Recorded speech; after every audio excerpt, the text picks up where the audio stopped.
បងអញ្ចឹងវីដេអូនេះខ្ញុំបង្ហាញតាក់ទងជាមួយនឹងការលុបការកម្មងឬក៏ void order អញ្ចឹងបងធ្វើការចូលមកកាន់ report មកបើករណីយើងចង់ដឹងថាយើងបានលុបការកម្មងអីខ្លះហ្នឹងហើយអញ្ចឹងចូលមកកាន់ពាក្យថា report មកបន្តមកទៀតបងចូលទៅកាន់ពាក្យថា general បាទ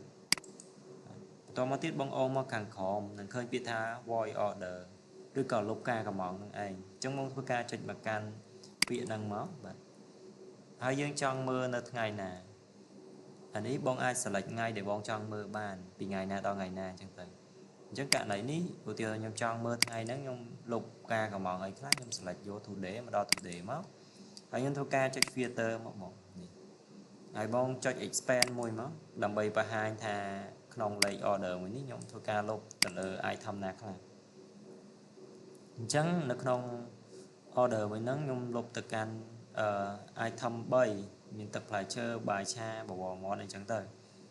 ហើយ reason នៅខាងក្រោមបងហេតុអីបានគាត់លុបការកម្មងនឹងចេញអញ្ចឹងណាបងហើយកន្លែងហ្នឹង